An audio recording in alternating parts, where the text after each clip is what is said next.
Salam pemirsa, jumpa lagi di channel Mata Ketiga. Hari ini kita akan bahas tentang sejarah dan masa depan alam semesta.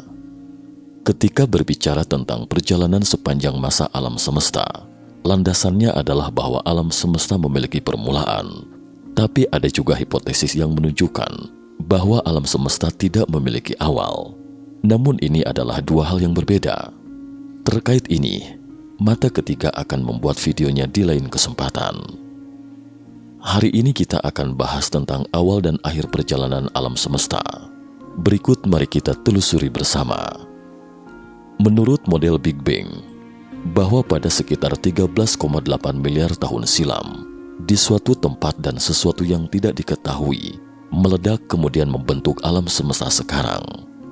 Ledakan ini kemudian dikenal sebagai Big Bang atau dentuman besar. Selama ini, fisikawan dan astronom top dunia telah mempelajari penyebab dan proses ledakan kosmik. Karena ini adalah salah satu pertanyaan paling mendasar untuk mengungkap misteri alam semesta. Lainnya adalah, jika Anda dapat memecahkan misteri Big Bang, maka dipastikan 100% Anda akan mendapatkan hadiah Nobel. Oleh karena itu, selama beberapa peneliti astronomi tentang fisika teori ingin memenangkan hadiah Nobel, maka ini adalah terobosan yang bagus. Disimpulkan bahwa besar kemungkinan Big Bang tidak terjadi dalam sekejap, tetapi melalui proses yang sangat panjang, yaitu proses ledakan lambat yang sama sekali berbeda dari ledakan yang biasa kita lihat. Prosesnya sangat ajaib, kira-kira seperti ini. Di suatu tempat yang hampa tiba-tiba muncul sebuah bola hitam kecil. Diameter bola ini sekitar 1 cm. Ini adalah alam semesta yang paling awal. Di dalam bola kecil ini tidak ada materi, hanya ada energi. Selain itu, di dalamnya juga sangat panas. Seberapa panas? Ini diistilahkan sebagai suhu panas absolut.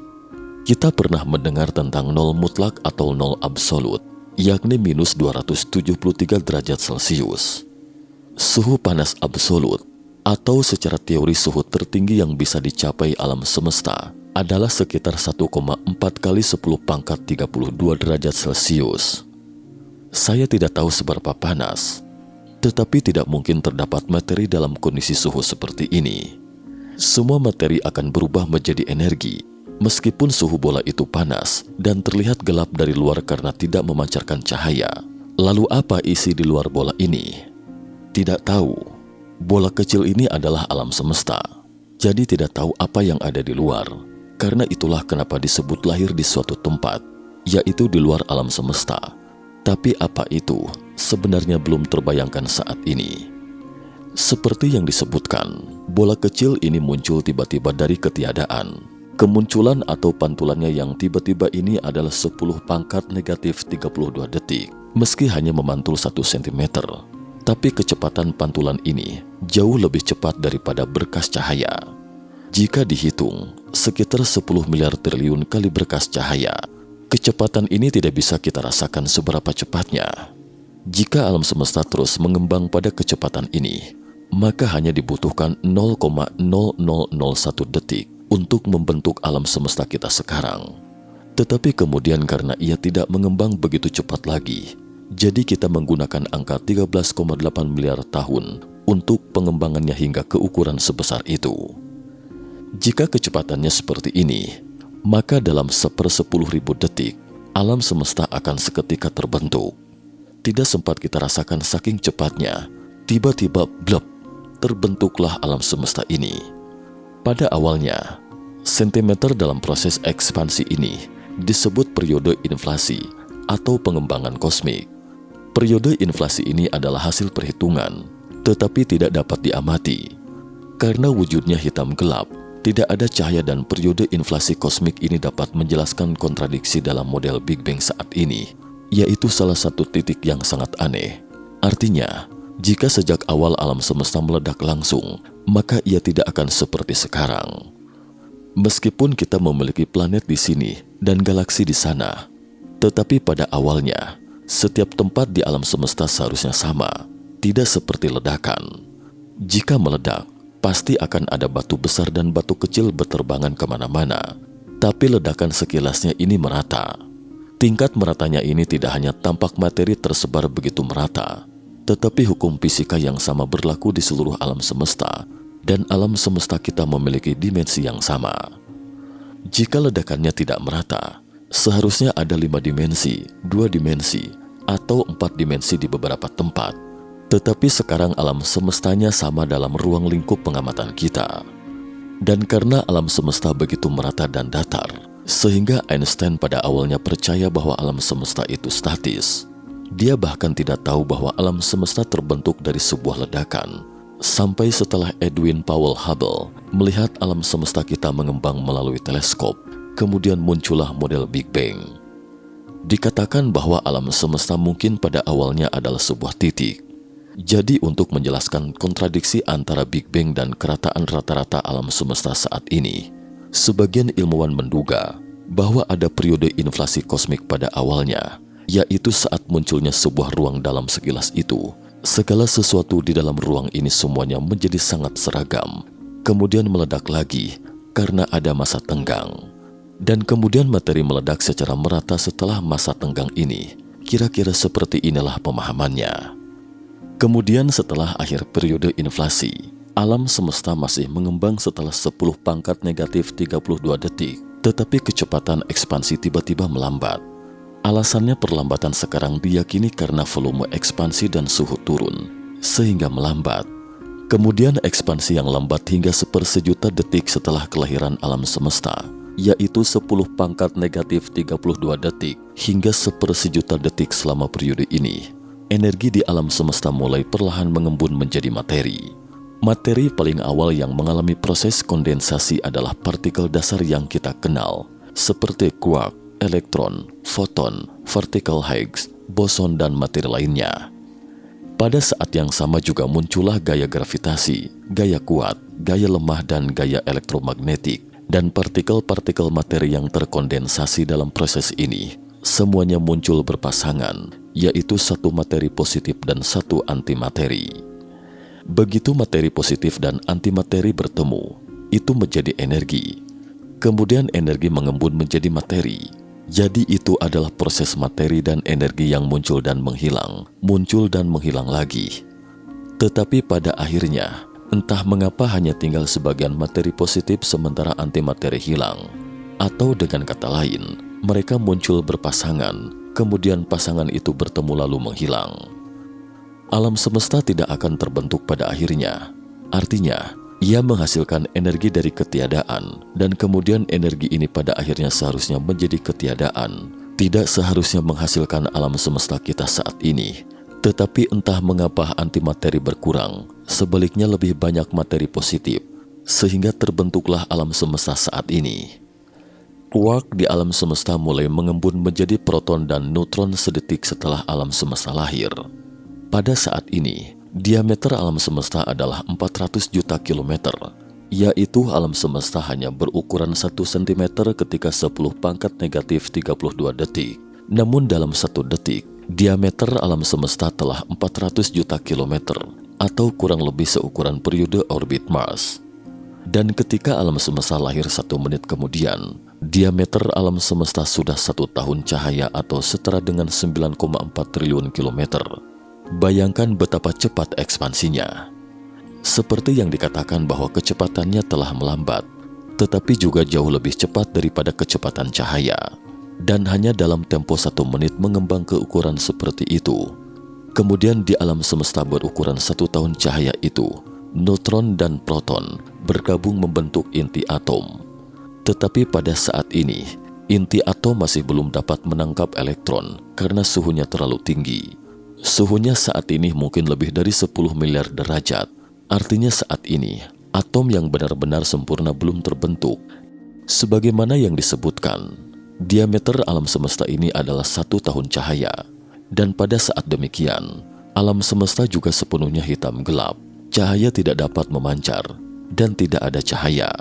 Selanjutnya, pengembangan alam semesta semakin lambat, dan terjadi satu hal yang sangat penting ketika suhu turun ke suhu rata-rata hanya 3000 derajat selama proses pendinginan yang panjang, yaitu inti atom menangkap elektron untuk pertama kalinya.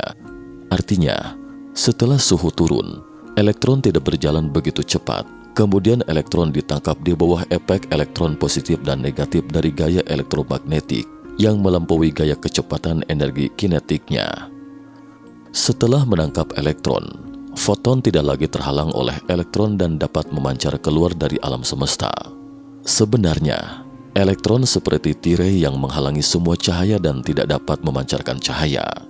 Namun setelah elektron ditangkap oleh inti atom untuk pertama kalinya, foton pun terbebas, tidak akan ditangkap oleh inti atom dan memancar karena tidak ada penghalang dari elektron. Ini adalah kilasan pertama alam semesta. Titik waktu ini adalah 380.000 tahun setelah kelahiran alam semesta, yaitu saat alam semesta perlahan-lahan mendingin dari 1 menit setelah kelahirannya hingga 380.000 tahun yang tersisa. Sampai setelah inti atom untuk kali pertamanya menangkap elektron, foton di alam semesta pun memancar keluar. Oleh karena itu, Big Bang yang benar-benar dapat kita saksikan dengan mata telanjang itu terjadi 380.000 tahun setelah kelahiran alam semesta. Ini juga merupakan sumber radiasi latar belakang gelombang mikrokosmis. Inilah radiasi latar belakang kosmik yang terlihat seperti 380.000 tahun kemudian, dan seperti inilah flash atau kilatannya. Tapi alam semesta sepenuhnya hitam gelap sebelum flash ini, dan kita tidak bisa melihatnya. Setelah kilatan ini, atom-atom di alam semesta terlontar ke setiap tempat di alam semesta. Jadi seperti apa Big Bang itu? Terkesan seperti balon meledak. Artinya, sejak awal alam semesta terus mengembang dan mengembang, kemudian meledak dengan sekejap ketika mencapai titik batas. Namun sebagian tidak ada cahaya di alam semesta sebelum kilatan ini. Kita tidak dapat melihatnya dan tidak dapat mengamatinya. Jadi bagian ini masih banyak mengandung misteri yang belum terpecahkan, hanya bisa didapat dengan perhitungan. Tapi saat ini, disimpulkan masih ada cara untuk mengetahui apa yang terjadi pada waktu itu. Artinya, meskipun tidak ada cahaya, tapi ada satu hal yang dapat ditelusuri, yaitu gelombang gravitasi. Saat itu ada gravitasi.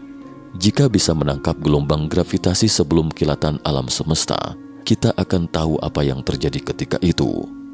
Para ilmuwan sekarang mencari titik semacam ini, tetapi belum menemukannya.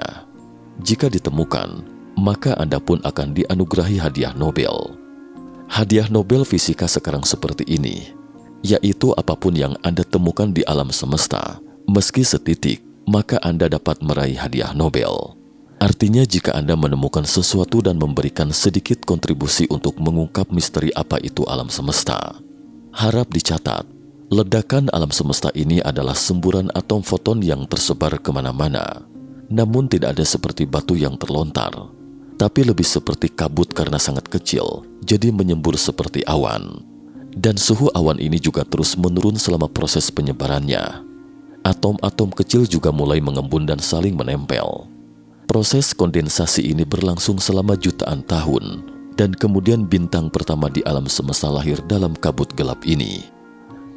Bintang ini adalah atom yang terus berbaur, hingga akhirnya terbentuklah bintang itu. Tapi bintang paling awal di alam semesta ini sekarang diperkirakan sudah tidak eksis, karena bintang ini meledak jutaan tahun kemudian setelah kelahirannya, dihancurkan oleh ledakan supernova. Jadi sekarang kita tidak bisa melihatnya. Diperkirakan bintang generasi pertama mungkin tidak akan terlihat lagi.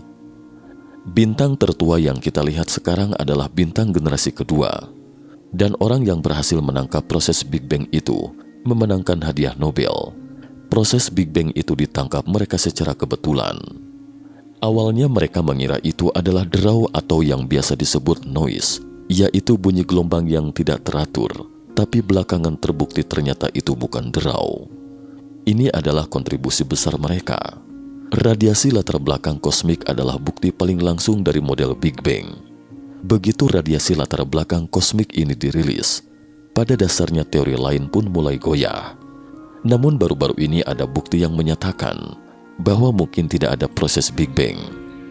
Sebenarnya, sebelum kelahiran bintang pertama, seluruh kabut berwarna hitam tanpa cahaya sama sekali, sehingga selama jutaan tahun ini juga disebut zaman kegelapan alam semesta, atau dengan kata lain, awalnya alam semesta itu hitam gelap. Setelah 380.000 tahun kemudian dan setelah jutaan tahun dalam kilatan sekejap pada abad kegelapan itu berlalu, sebuah bintang menyala terang dalam kegelapan dari dalam alam semesta. Kelahiran bintang ini tidak hanya menambah sedikit cahaya pada kegelapan itu, tetapi juga menciptakan aneka materi bagi alam semesta. Karena sebelum bintang lahir, hanya ada hidrogen dan tidak ada zat lain di alam semesta.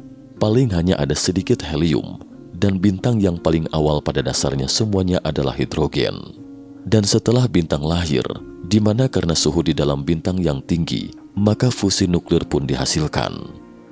Melalui fusi nuklir ini, zat baru pun mulai terus dihasilkan.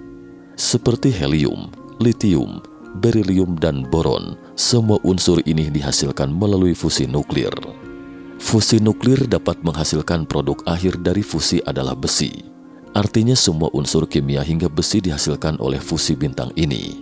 Namun dalam kehidupan nyata, kita melihat banyak elemen yang lebih berat dari besi, seperti emas, perak, dan tembaga yang tidak dihasilkan oleh fusi bintang, tetapi dihasilkan pada saat ledakan supernova ketika bintang itu akhirnya mati. Oleh karena itu, sebagian besar unsur kimia di alam semesta kita kecuali hidrogen dihasilkan oleh bintang. Tentu saja, setelah bintang pertama lahir, akan melahirkan lebih banyak bintang dan planet-planet juga mulai lahir di sekitar bintang, sehingga lahirlah galaksi. Dan galaksi pertama di alam semesta yang paling awal adalah Bima Sakti. Bagaimana cara mengetahui usia galaksi? Ini tergantung pada berapa usia bintang tertua di galaksi ini. Salah satu masalah Bima Sakti adalah kita tidak bisa melihat semuanya. Kita tidak bisa melihat sisi lain dari Bima Sakti. Jadi tidak diketahui berapa usia Bima Sakti yang sebenarnya. Tapi diperkirakan masih muda. Jadi untuk menentukan atau memperkirakan usia galaksi dengan melihat galaksi lain, mana yang lebih tua. Belakangan suatu hari sebuah bintang yang sangat tua ditemukan di Bima Sakti. Bintang ini disebut HE 15230901. Usianya sekitar 13,2 miliar tahun. Artinya Bima Sakti lahir hanya 500 juta hingga 600 juta tahun setelah kelahiran alam semesta. Ini adalah galaksi tertua yang kita amati sejauh ini. Namun kita belum sepenuhnya melihat tuntas Bima Sakti. Jika sudah diamati secara tuntas sepenuhnya, mungkin akan ditemukan galaksi yang lebih tua, dan Bima Sakti mungkin merupakan galaksi tertua di seluruh alam semesta. Kita bisa melihat galaksi lain. Kita juga tahu usia mereka. Dan kita sudah tahu bahwa Bima Sakti adalah yang tertua. Jika Bima Sakti adalah galaksi tertua di alam semesta, maka manusia mungkin juga merupakan kehidupan tertua di alam semesta, yaitu kehidupan pertama. Tidak ada tempat lain yang lahir lebih awal dari kita, karena kita berada di dalam galaksi paling awal. Dan satu-satunya kemungkinan adalah bahwa ada kehidupan yang lebih tua dari kita di Bima Sakti. Tetapi di sisi lain, hal ini justru jauh lebih berbahaya. Karena kita berada di galaksi, dan ia mungkin akan datang, dan bisa jadi akan memusnahkan kita. Selanjutnya, selama 8,6 miliar tahun setelah kelahiran Bima Sakti, sebuah bintang yang sangat istimewa pun lahir di Bima Sakti. Ukurannya pas, tidak besar atau kecil, yaitu matahari. Hanya 40 juta tahun setelah matahari muncul, sebuah planet indah bernama Bumi pun lahir dalam debu yang mengelilingi matahari. Terkait sejarah bumi ini, Mata Ketiga akan membuat videonya nanti di lain kesempatan. Kita mungkin akan tahu apa yang terjadi pada bumi sejauh ini. Lalu, bagaimana kita tahu apakah ada planet atau tidak di sekitarnya ketika kita menengadahkan kepala melihat setiap bintang di langit sekarang? Sebenarnya kita tidak bisa melihat mereka karena terlalu jauh. Kita tidak tahu apakah ada planet di sekitarnya. Tetapi ada 8 planet di sekitar matahari kita. Jadi diduga benda langit lain juga ada di sekitar mereka. Pertama kali manusia mengamati planet di sekitar bintang lain adalah pada tahun 1995. Dua astronom Swiss, Michel Mayor dan Didier Patrick Gilus, menerbitkan sebuah makalah di jurnal Nature yang mengatakan bahwa mereka telah menemukan sebuah planet di luar tata surya kita. Nama planetnya adalah 51 Pegasi b. Planet ini seukuran Jupiter dan berputar di bintang sekitarnya. Ini adalah planet pertama yang ditemukan mengelilingi bintang mirip matahari di luar tata surya. Kedua astronom tersebut meraih hadiah Nobel Fisika pada tahun 2019 untuk penemuan ini. Ini adalah salah satu penemuan paling awal. Jadi sejauh ini, kita mungkin sudah tahu secara garis besar sejarahnya. Berikutnya mari kita ulas sejenak tentang apa yang akan terjadi pada alam semesta di masa mendatang. Pertama, Bima Sakti akan bertabrakan dengan galaksi Andromeda dalam 4,5 miliar tahun. Ini sudah ditakdirkan. Saat kedua galaksi ini bertabrakan tidak akan tuntas dalam satu dentuman. Mereka akan bertabrakan hingga akhirnya menyatu. Proses tabrakan ini akan berlangsung selama total 2 miliar tahun, hingga akhirnya membentuk galaksi yang disebut Andromeda Bima Sakti atau Andromeda Galaksi. Pertanyaannya, apakah tabrakan kedua galaksi ini akan berdampak pada kita? Jika kita masih ada sampai saat itu, mungkin akan berdampak. Namun ketika keduanya hendak bertabrakan, matahari dan bumi sudah tidak ada lagi. Matahari sudah tamat dan ia akan membawa bumi mati bersama sebelum tamat. Jadi jika kita menyelamatkan diri dari bumi sebelum itu, atau dengan kata lain meninggalkan bumi, kampung halaman kita yang paling awal untuk menetap di planet lain, maka kita masih bisa melihat dua galaksi ini bertabrakan. Sebaliknya jika mati bersama bumi saat itu, maka jelas kita juga tidak bisa melihat momen tabrakan itu. Dan lagi-lagi, terkait kapan manusia akan punah, Mata Ketiga akan membuat videonya di lain kesempatan. Kemudian setelah 100 miliar tahun atau lebih, Bima Sakti akan menjadi galaksi yang terisolasi karena ekspansi alam semesta. Apa itu galaksi terisolasi? Artinya, kita tidak bisa melihat apapun di langit kecuali Bima Sakti itu sendiri. Hanya ada satu yang tersisa di langit. Tidak ada lagi bintang-bintang di sampingnya. Yang tersisa ini adalah piringan galaksi kita. Hanya bisa melihat yang ini. Semua galaksi yang dimaksud ini tidak berarti mereka menghilang, tetapi mereka melarikan diri dari jangkauan kita yang terlihat karena ekspansi alam semesta. Jadi jika orang-orang pada waktu itu tidak memiliki data yang ditinggalkan oleh para pendahulu kita, mereka akan berpikir bahwa alam semesta hanya memiliki Bima Sakti, tidak ada galaksi lain, dan galaksi adalah alam semesta. Kemudian lagi, setelah 1 kuadriliun tahun lagi, semua bintang di alam semesta akan terbakar dan berhenti bersinar. Langit akan sepenuhnya menjadi gelap gulita, dan alam semesta sekali lagi memasuki zaman kegelapan. Jadi alam semesta itu sebenarnya berubah dari tiada cahaya menjadi bercahaya. Kemudian tiada cahaya lagi, lalu bercahaya lagi dan begitu seterusnya, yaitu proses yang berulang. Kemudian setelah 10 pangkat 34 atau desiliun, 1 triliun tahun adalah 10 pangkat 12, jadi 10 pangkat 34 tahun adalah 10 desiliun tahun. Setelah itu, atom-atom penyusun materi mulai runtuh. Atom mulai menyebar karena ekspansi alam semesta dan tidak bisa lagi mengembun, yaitu gaya tarik tidak cukup karena kecepatan ekspansi terlalu cepat, dan kuark di proton juga hancur dan hilang dari alam semesta. Oleh karena itu, semua materi di alam semesta itu sebenarnya memiliki usia. Apapun materinya semuanya memiliki batas usianya. Jadi pada saat itu, semua materi akan mati. Ini sama dengan prinsip kenaikan entropi. Peningkatan entropi di sini artinya bahwa sesuatu yang utuh secara bertahap akan menjadi tercerai-berai seiring perjalanan waktu. Batu berubah menjadi pasir, dan atom akan hancur berubah menjadi sesuatu seperti kuark atau sejenisnya, hingga akhirnya semuanya menjadi tiada. Tentu bukan berarti tiada sepenuhnya. Semua itu akan berubah menjadi energi atau menjadi energi panas, sehingga pada akhirnya hanya ada energi panas yang tersisa di alam semesta. Cara alam semesta berakhir disebut kematian panas. Dan alam semesta mencapai kematian panas setelah 10 pangkat 100 tahun kelahiran alam semesta. Tentu saja, kematian panas yang saya sebutkan ini bukanlah satu-satunya kemungkinan, yaitu ada banyak hipotesis tentang cara alam semesta berakhir. Banyaknya hipotesis ini karena alam semesta akan mengembang atau tidak. Ini adalah poin kuncinya. Jika pengembangan alam semesta masih berakselerasi, ia akan tercabik-cabik, dan berakhir dengan kematian panas alam semesta. Sebaliknya jika tidak mengembang dan menyusut dengan cepat. Contoh misalnya, alam semesta sekarang sedang mempercepat ekspansinya dan tiba-tiba menyusut dengan cepat pada suatu titik waktu tertentu, hingga akhirnya menyusut menjadi sebuah titik, maka alam semesta akan menjadi lubang hitam. Ini juga caranya berakhir. Setelah menjadi lubang hitam, kemudian menjadi titik dan menjadi tiada lagi. Dan tidak ada yang tahu apakah ketiadaan ini akan terjadi ledakan lagi. Alam semesta yang meledak lagi berada dalam sebuah siklus, dan jika tidak meledak lagi, maka alam semesta pun akan lenyap. Jika alam semesta dalam siklus konstan, yaitu menyusut kembali ke satu titik, kemudian meledak dan menyusut ke satu titik lagi, maka ini menunjukkan entah sudah generasi keberapa alam semesta kita kali ini.